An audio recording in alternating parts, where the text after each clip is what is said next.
Et bonjour à tous de si bon matin. Je voulais faire une petite vidéo de retour de congé de vacances. On est parti une bonne quinzaine de jours, donc euh, donc voilà, je voulais voir avec vous ce qui s'est passé en une bonne quinzaine de jours. Donc, j'ai déjà fait une bonne récolte en rentrant, hein. On a dû ramasser 4 pastèques, des courgettes évidemment, beaucoup de concombres, 7 kilos à peu près. Ça fait un peu trop de concombres là, pas trop. C'est un peu dur de manger tout ça d'un coup. On va essayer d'en donner un peu. Puis là, depuis, il a plu un petit peu aussi. Du coup, là, je refais une vidéo 3 jours après notre retour. Donc, j'ai eu le temps de faire un petit tour du jardin, de voir un peu ce qui s'est passé. Et ben, tout va bien. Avec les chaleurs avant de partir, j'ai arrosé pas mal le jardin. Et puis, il a refait beau entre-temps. Il a refait chaud entre-temps. Euh, mais voilà, tout s'est plutôt bien passé au final. On va commencer par les tomates qui commencent à rougir. J'en ai pas ramassé tant que ça au retour. Je pense que les chaleurs les ont un peu fait ralentir, mais elles sont là quand même. Euh, Puis il faut dire que ma sœur aussi est revenue ramasser quelques légumes. Donc voilà, mais on voit que certaines ont pris un coup de chaleur quand même. Bon là, il manquait quelques feuilles sur cette partie-là. J'avais un petit peu coupé celle du bas pour éviter la maladie. Mais on voit un peu les dégâts. Donc elles ont brûlé un petit peu au soleil. Bon, c'est pas grand-chose. Mais voilà. Donc sinon, bah, ça mûrit tranquillement, en tout cas pour les tomates d'extérieur, hein. Ça, on voit que ça commence à bien mûrir. Celles-là sont presque mûres. C'est des tomates roses, hein, donc elles rougissent pas à fond à fond. Puis on a quelques belles variétés à l'extérieur. Je ne connais pas bien. On fera, je pense que je referai une vidéo de présentation un peu de toutes les variétés. Ah oui, je viens de m'apercevoir de ça. Comme j'ai arrosé beaucoup avant de partir, certaines variétés ont rattrapé le cul noir. Donc ça, c'est le problème d'arroser d'un coup. Je sais plus combien j'ai mis de litres, mais j'ai dû mettre un bon arrosoir à chaque pied de 10 litres à peu près. Donc quand on arrose d'un coup, voilà, et puis c'est le genre de problème qui peut arriver quand il y a un stress hydrique, soit trop peu, soit trop d'un coup, c'est pas très régulier. Mais c'est pas très grave, ça se corrige avec le temps, facilement, sans traitement. Sauf si vous avez un petit souci d'absorption du calcium, il me semble. J'ai jamais eu ce problème-là. Souvent, des gens conseillent de mettre ça. Moi, ça m'arrive souvent en début de culture, quand il pleut au printemps. Il pleut des fois de façon un peu anarchique, on va dire. Sur certaines variétés, alors celle-là, je la connais pas, mais sur la rose, typiquement, ça arrive souvent. Là, pour le coup, il y en a pas sur celle-là. Mais sur la rose, ça arrive souvent, et en fait, il y a 2, 3 tomates comme ça, puis après, ça repart normal. Il n'y a pas trop de problèmes. C'est pour ça que je me prends pas trop la tête avec ça.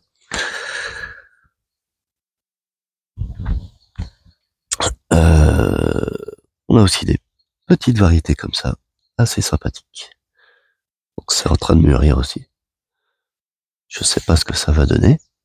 En tout cas, elle est très belle, très très belle lorsqu'elle n'est pas mûre. Petite tomate voyageuse ici. Puis voilà, le reste est en train de mûrir tranquillement. Les concombres, comme je disais, ça a pas mal donné. Il y en a en serre, il y en a ici. Je vois qu'il y en a encore à ramasser. Mais bon, ils sont plutôt bien, à part quelques feuilles un peu jaunasses, on va dire. Mais voilà, ils sont plutôt beaux. Les poireaux qui ont bien repris, donc ça c'est super. Ah, j'en ai peut-être un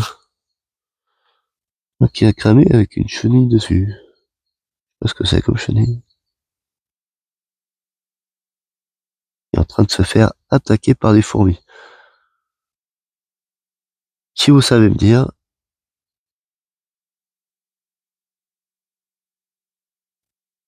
aucune idée de ce que c'est.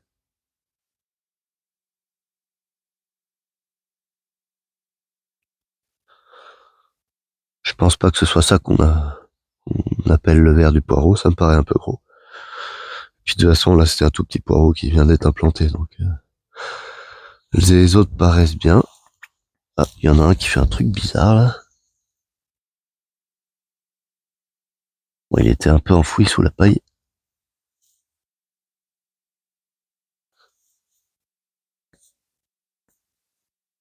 Oh, il a l'air d'être bien.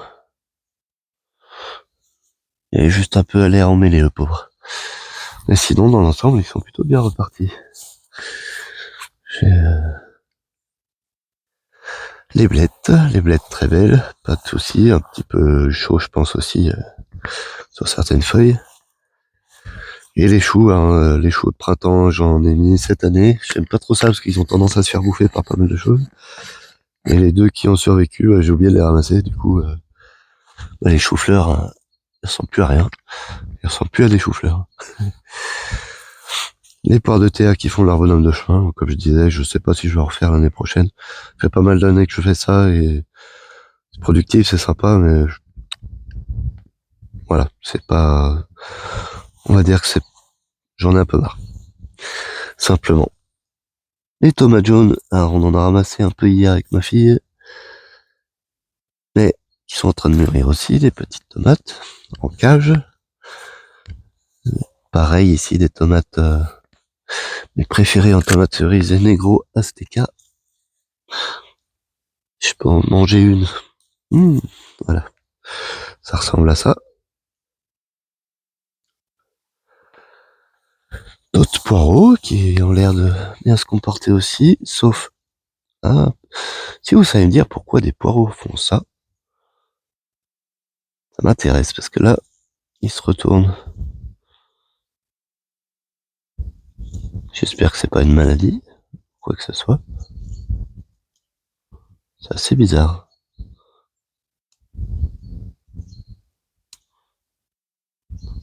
Je sais pas trop, c'est assez bizarre. Après, il y en a que deux, le reste ont l'air de bien se comporter. Donc. Un peu bizarre. En tout cas, voilà, les poireaux ont bien repris. De beaux tournesols. C'est sympa. Petite bébête. Des beaux cosmos. C'est chouette, hein, de voir ça comme ça. Ici, des petits oignons qui se comportent plutôt bien.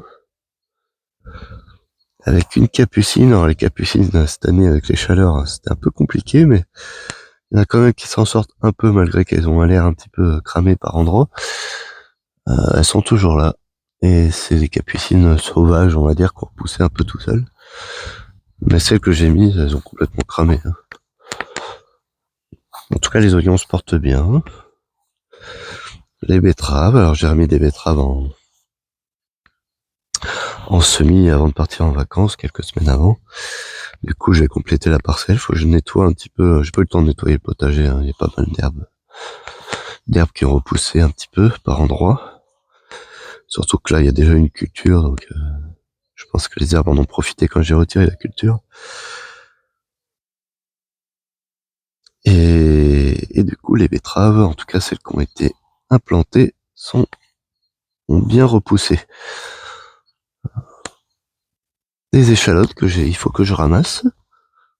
Ils sont dans les betteraves actuellement, mais pour faire un peu de place aux betteraves.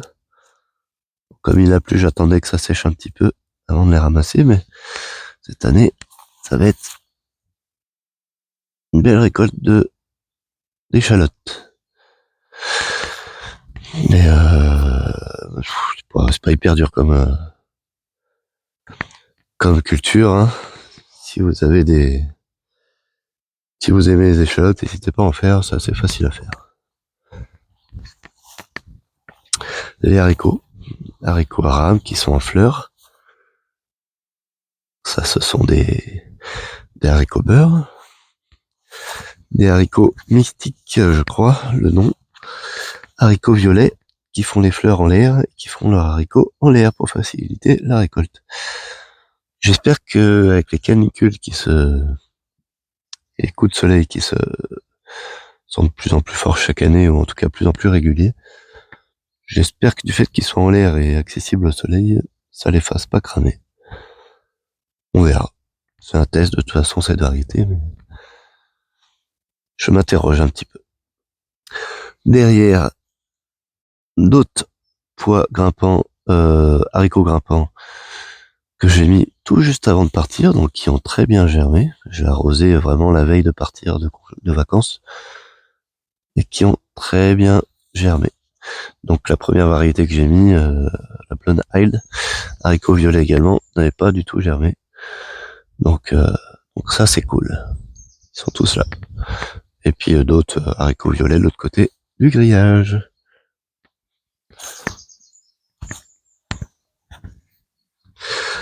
Ici, il y avait les pois, donc j'ai tout ramassé avant de partir, et enfin j'ai tout coupé. Et j'ai paillé, tout simplement. Là, ce sont des mogettes de Vendée qui avaient déjà bien poussé avant de... Ouais, ils avaient peut-être 10 cm, peut-être un peu plus qu'1 cm avant de partir, et ils ont explosé bien sûr avant de... Enfin voilà, en 15 jours. Et ils sont tous en fleurs. Et ils sont super beaux. Là, il n'y a pas de débat. Ils se comportent très très bien. Bon, bien sûr, il y a quelques amarantes qui ont poussé entre-temps dedans. Ça, je vais les enlever pour pas trop que ça graine.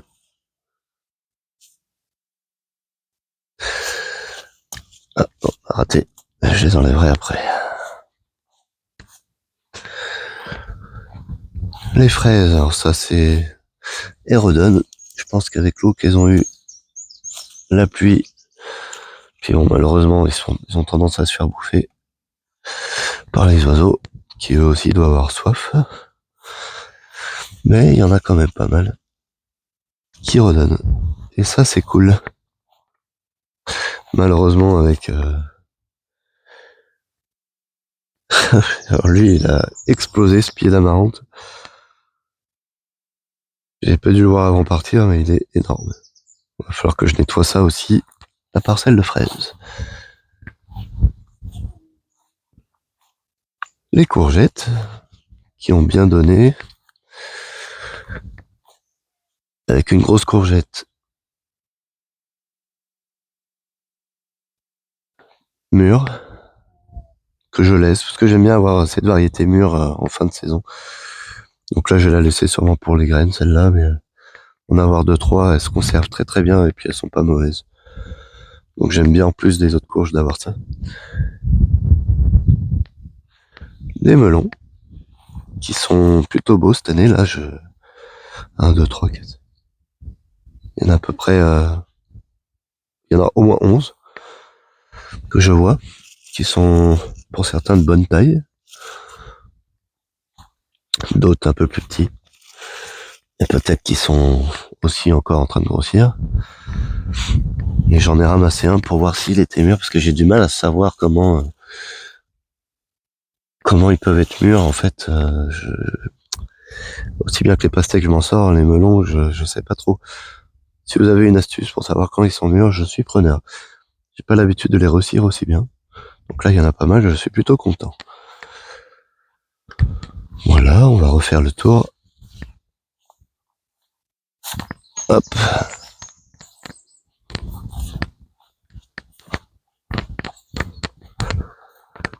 Les courges et les pastèques. Donc là, qui commence à être de belles couleurs. Alors, on est fin juillet, il y a déjà des petits marrons. Je sais qu'il y a des butternuts de l'autre côté, mais bon, les butternuts n'ont pas l'air tout à fait prêtes. Les petits marrons, certains, je pourrais même les cueillir pour les manger. On est le 22 juillet, 21 juillet. Je sais plus exactement, mais voilà, c'est quand même assez tôt, je trouve, hein. Tout est très en avance cette année. Là, j'ai ramassé des pastèques déjà. Il y en a encore, on les a comptés avec ma fille, il y en a encore 4 là, qui traînent. Et on en a ramassé 4 ou 5 déjà. Alors que d'habitude, enfin je sais pas, c'est plutôt au mois d'août. Là, elles sont très bonnes. On en a ouvert une hier.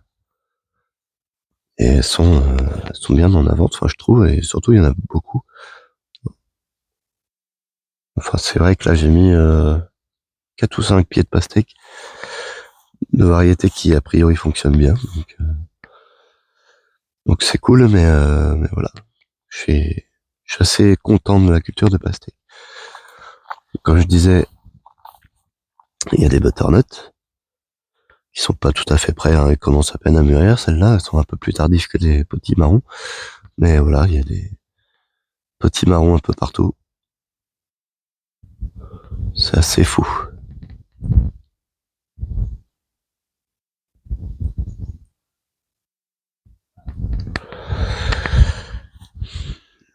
Donc les vignes qui poussent bien, mais surtout les patates douces derrière, avec quelques pieds de patates sont ressortis, mais dans l'ensemble, les patates douces sont plutôt nickel, avec quelques petites mauvaises herbes, mais ça c'est pas bien grave.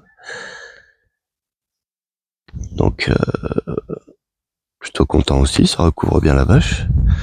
Faut savoir que les cultures de courge, de patates douces et de patates, je les ai pas du tout arrosées. Ça, ça a subi 2 mois de sécheresse.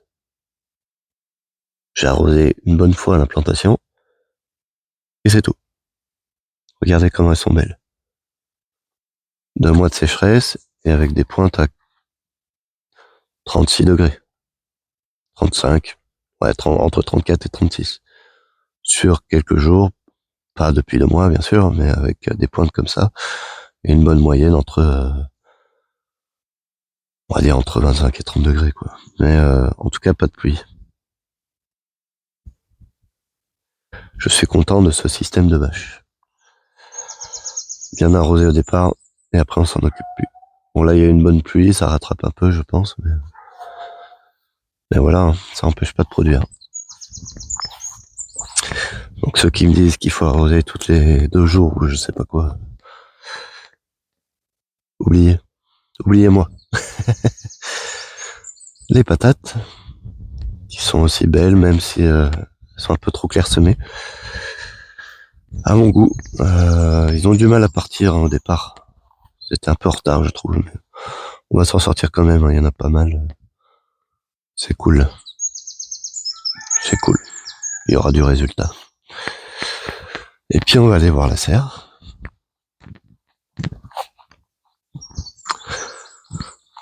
On va aller voir la serre. On va commencer par les tomates. Le basilic qui est en fleurs. Très joli, j'adore le basilic pourpre. Moi j'aime bien. Il est bon en plus, je le trouve plus fort que le basilic vert. Ah, je le sens d'ici, c'est bon. Les tomates qui sont en train de mûrir aussi, mais qui sont beaucoup plus en avance. J'ai fait une belle récolte de tomates ananas sur ce pied-là. Alors là, c'est pour information, 2 pieds de tomates ananas différents. Dont une qui a l'air peut-être un peu plus productive, mais surtout beaucoup plus mûre en avance. Contrairement à celle-là où il y en a qu'une, voilà, les tomates sont un peu plus petites, un peu plus en retard. Donc voilà. Mais sinon, les tomates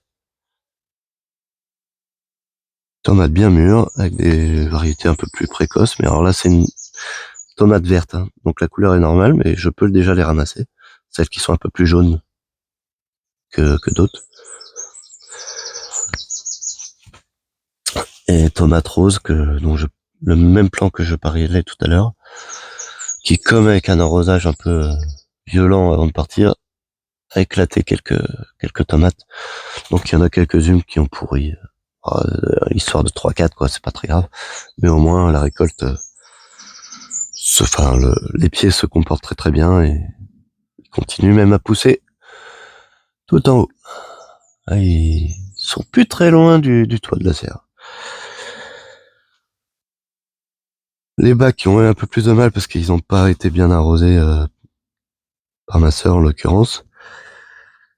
Du coup, bah, c'est pas grave, hein. Tout est encore là. Les carottes se sont redressées. Elles étaient un peu raplapla. Les poireaux aussi étaient fatigués, mais les betteraves, mais bon, ça se rattrape.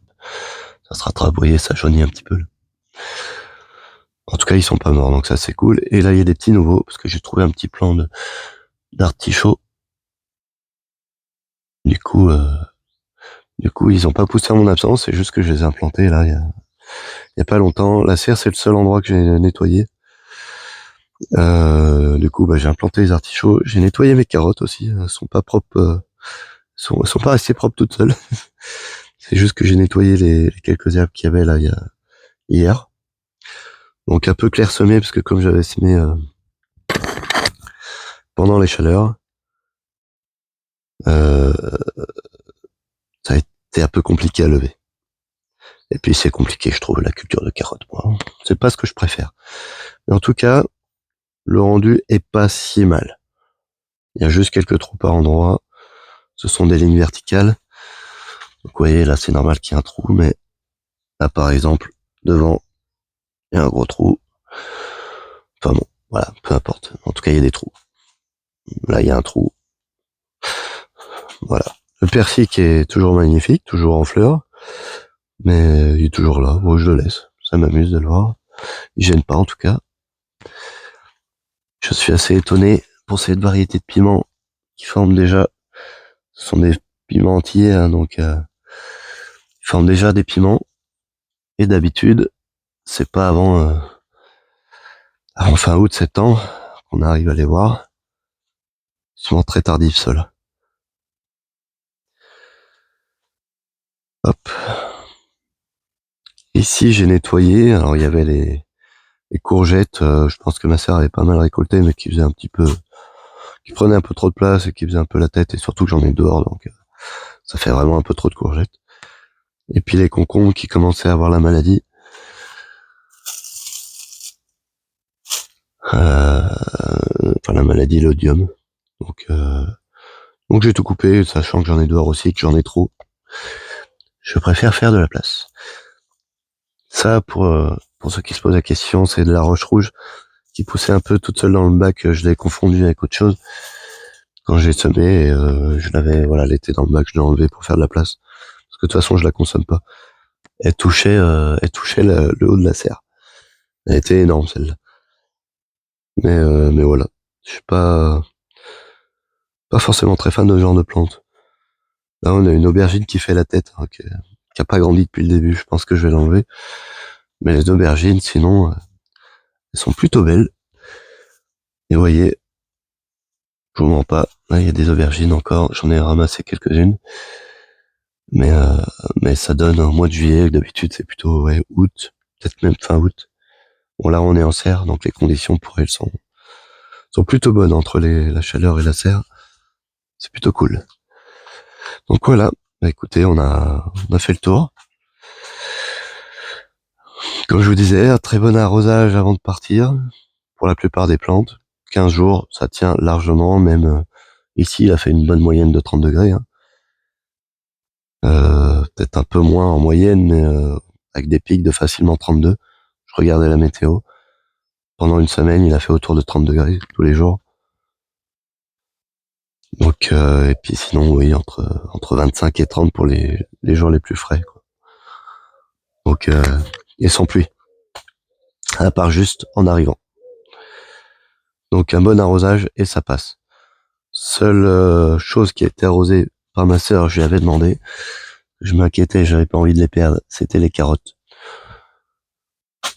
qui étaient encore un petit peu jeunes, qui ont poussé entre temps, et les bacs, mais je pense qu'elle l'a pas hyper bien fait. Et comme vous voyez, c'est des petits semis, c'est pour ça que je voulais pas les perdre. C'est les seules choses qui ont été arrosées. Vous voyez, j'avais laissé 2 arrosoirs qu'elle a vidé en 15 jours. Donc c'est pas non plus énorme sachant que généralement je vide un arrosoir seulement sur les carottes. Donc c'est vraiment pas énorme. Donc voilà, vous n'êtes pas obligé d'arroser souvent. Si vous paillez bien, si votre culture sont, selon les cultures bien sûr, hein, si vos cultures, comme les tomates, réclament pas non plus énormément d'eau, contrairement à ce qu'on croit, il n'y a pas forcément besoin. Voilà. Bah écoutez, je vous laisse là-dessus. Je vous souhaite une bonne semaine pour les travailleurs. Parce que moi, perso, j'aime la couler douce. Allez, à bientôt.